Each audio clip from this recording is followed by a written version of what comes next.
रे ए भाई, जब तू नहीं नहा रहा है कम से कम नल तो बंद कर दे। ये गवर्नमेंट का पानी, मैं नहाऊं या बहाऊं? तू क्यों बीच में दखल देता है? एक मिनट, ये पानी ना मेरे काम आ रहा है ना तुम्हारे काम आ रहा है। अरे किसी का भी काम आ गया, तू बीच में जो होशियारी दिखाता है, क्या काम कर। एक मिनट, क्यों पानी का खून कर रहे हैं आप? पानी गिरता है तो गिरने दे, तेरा बाप तो क्या जाता है, तू अपने काम पे जाता है कि नहीं? हाँ अबे साले, बाप का नाम लेता है हाँ? चल बैठ नीचे नल के, नहीं तो जमीन में गाड़ दूंगा, समझा? यार विजय, ये तू क्या कर रहा है? अबे गेंडे, आइंदा अगर कभी मैंने देखा कि नल से पानी बह रहा है और तू साबुन लगाकर किसी से शेरशायरी कर रहा है तो तेरी ये चर्बी है ना पिघला कर रख दूंगा, समझा?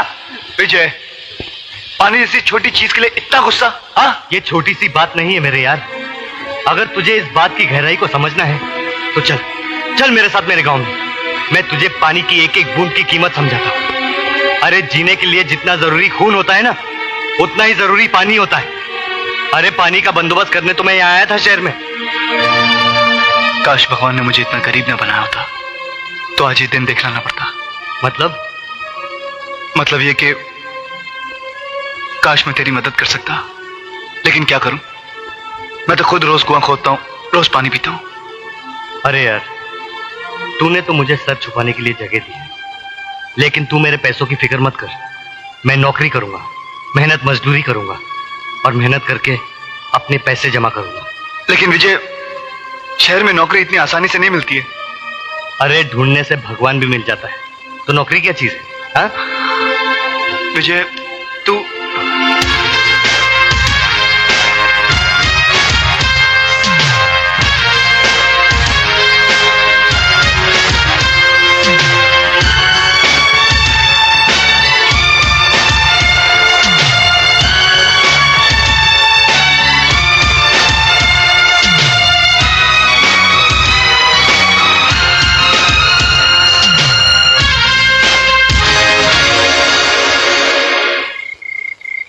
क्यों विजय मियां, आखिर नहीं मिली ना नौकरी? अरे नहीं मिला तो क्या हो गया मैन, आज नहीं तो कल मिलेगा, कल नहीं तो परसों मिलेगा। जॉन अंकल, नौकरी कैसे करेगा जब सेहत ही नहीं रहेगी? क्या हो गया इसकी सेहत को? सुबह नाश्ते के बगैर चला जाता है और रात को भूखा सो जाता है। देखो सनी बॉय, ये भूखा रहने वाला मामला बिल्कुल रॉन्ग। देखो, मैं तुम्हारे लिए खाना लाई हूँ और थोड़ी सी खीर।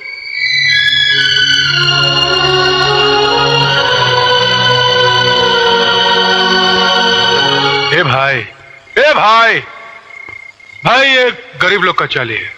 घर का खोली खाली है, पर दिल का खोली में बहुत जगह है। अमा विजय मियां, कहाँ हो तुम 3 दिन से? बिल्कुल लापता हो गए हो। वाह, उल्टा चोर कोतवाल को डांटे। अबे पहले तुम ये बताओ कि तुम खुद कहाँ थे 3 दिन से? आप अच्छी तरह जानते हैं, मेरा काम ही ऐसा है, आना जाना तो लगा ही रहता है। 2 दिन यहाँ, 2 दिन वहाँ। चल, अगर तुझे भी भूख लगी है तो 2 निवाले तू भी खा ले। अबे चल जल्दी।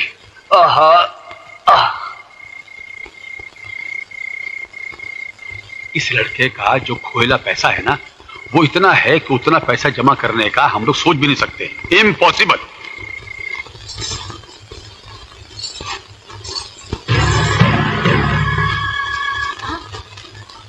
अरे राजेश्वर भैया, आप? हाँ दादा, कोई समाचार आया तेरे भैया का? कोई चिट्ठी, कोई पत्र, कोई संदेशा? भैया को गए हुए कुछ ही दिन तो हुए हैं राजेश्वर भैया, इतनी जल्दी पत्र कैसे आ सकता है?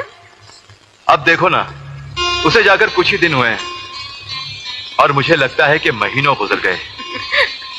चिंता लग गई है उसकी। राधा, विजय का अगर कोई अता पता है तो मुझे दे दे, मैं अभी जाकर उसे चिट्ठी लिखता हूं। ए राजेश्वर, अरे भाई सिर्फ तेरा ही ये हाल नहीं है, हम सबका ये हाल है। अगर उसका कुछ भी अता पता होता तो मैं खुद ही खत लिख देता। अब तो जब वो शहर से खत लिखेगा तो ही मालूम पड़ेगा वो है कहाँ। हाँ राधा जी, जैसे ही विजय की शहर से कोई चिट्ठी आएगी ना तो सबसे पहले मुझे बताना। हाँ मेरी चिंता दूर हो जाएगी। अच्छा मुखिया। नमस्ते। दादा बेटी ये बहुत प्यार करता है विजय से। वो सुसरा विजय का तो कोनो पता नहीं चला भैया, मगर एक नई बात का पता चल गवा है। तो कह रहे वो सुसरा विजय की बहन जवान हो गई है। जवानी का हिस्सा उभरता तूफान था भैया कि हमरी तो नस नस मा। हे राजेश्वर, अपनी आंख का ढक्कन बंद रख। हाँ, आंख रख सिर्फ गांव की जमीन पर। हाँ, जिस दिन वो जमीन हाथ लग गई, वो नई नई जवानी से गदराई हुई लौंडिया को भी सलटाई देंगे। हाँ, सलटाई देंगे।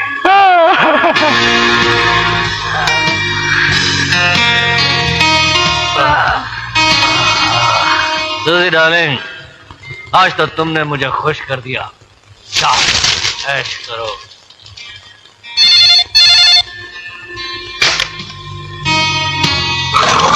हेलो लंकेश्वर। हाँ लंकेश्वर, बोलो क्या बात है? निरंजन, हमरी वो गांव की जमीन का सौदा तो तुम कर गए, मगर अब की बार पैसा नहीं भेजा।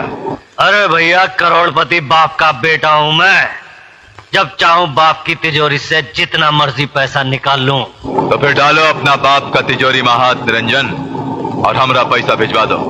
तुम फिक्र मत करो, तुम्हारी इंस्टॉलमेंट पहुंच जाएगी। ओके?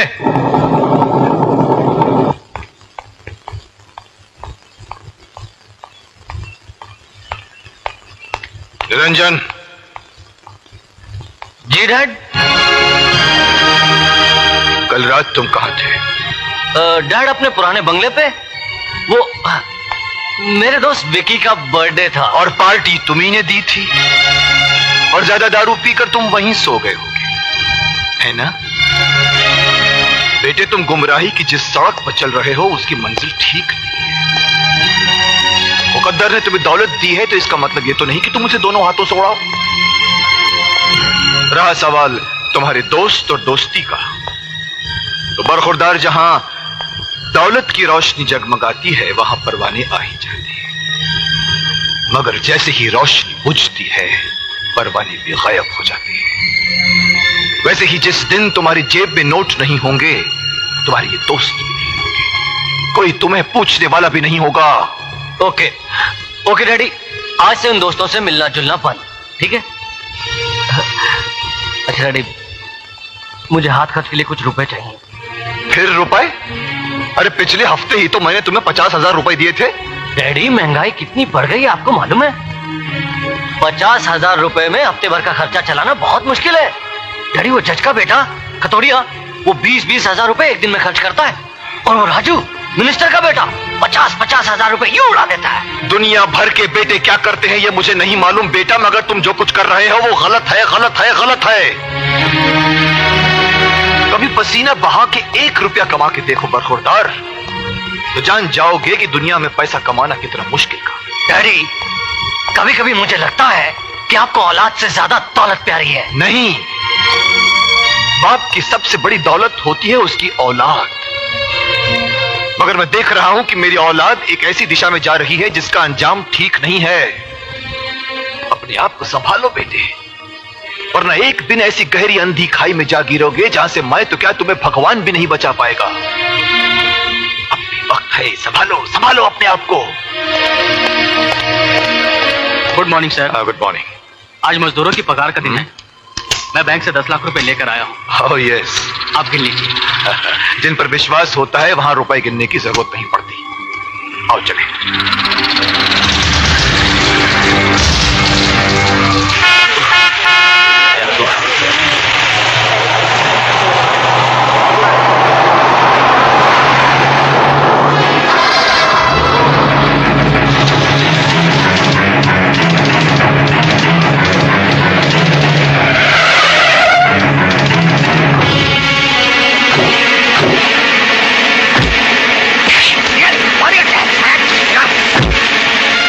दे दो, वरना तुम्हारा आदमी का गर्दन काट जाएगा।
ये रहा आपका बैग।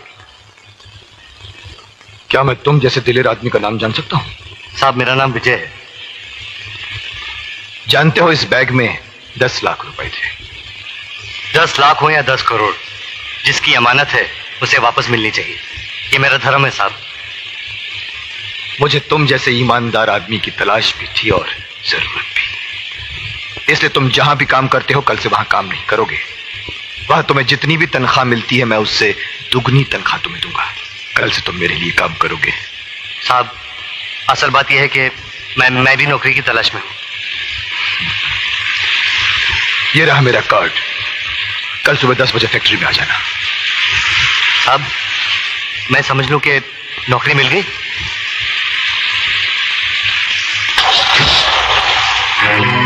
एक मामूली सा काम भी नहीं कर सके तुम लोग। एक बैग छीन के लाने के लिए कहा था, वो बैग भी छीन कर नहीं ला सके तुम लोग। वाह बेटे वाह, तुझे आज अपनी औलाद कहते हुए भी मुझे शर्म आ रही है। अरे दुनिया का बड़े से बड़ा चोर डाकू भी अपना घर छोड़कर डाका डालता है, मगर तूने तो अपने बाप की दौलत पर ही डाका डाल दिया। अपने बाप को लूटना चाहता है तू। बाप जब बेटे की फिक्र नहीं करता तो मजबूरन हम जैसे बेटों को ऐसा रास्ता अपनाना ही पड़ता है। खामोश। तेरे उन अय्याश और गुमराह दोस्तों पर लुटाने के लिए हराम की दौलत नहीं है मेरे पास। अरे क्या नहीं दिया तुझे मैंने? घूमने के लिए गाड़ियां, रहने के लिए आलीशान मकान, नौकर चाकर और एक अमीर बाप के बेटे का नाम दिया है तुझे मैंने। और तू आज अपनी गलती की माफी मांगने के बजाय ऊंची आवाज में मुझसे जबान लड़ा रहा है। डैडी, वो जमाने गए जब बेटे बाप से ऊंची आवाज में बात करने से घबराते थे। ये 20वीं सदी है। हर आदमी अपनी मर्जी से जीता है। अपनी मर्जी से जीना चाहता है तू?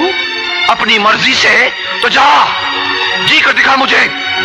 अपनी मेहनत और पसीने की कमाई से 2 वक्त की रोटी कमा कर दिखा मुझे, तब मुझसे। मुझे कमाने की जरूरत नहीं है। आपकी दौलत पर मेरा भी हिस्सा है। आपके रुपयों पर मेरा भी हक है। कानूनी तौर पर आपकी एक एक पाई का मैं भी हकदार हूं। अपने बाप पर हमला करवाकर जो बेटा 10 लाख रुपए लूटने के लिए इंसानियत को भूल सकता है, खून के रिश्तों को भूल सकता है, ऐसे नालायक बेटे का अपने बाप की दौलत पर कोई हक नहीं होता। कोई हक नहीं होता। इससे पहले कि मैं तेरे खिलाफ कोई ऐसा कदम उठाऊं जिसके नीचे तेरी जिंदगी कुचल कर बिखर जाए, संभाल ले अपने आप को, संभाल ले। ये मेरी आखिरी वार्निंग है तुझे। इसके बाद आइंदा ऐसी कोई तूने गलत हरकत की तो मैं तुझे अपनी जायदाद से बेदखल कर दूंगा।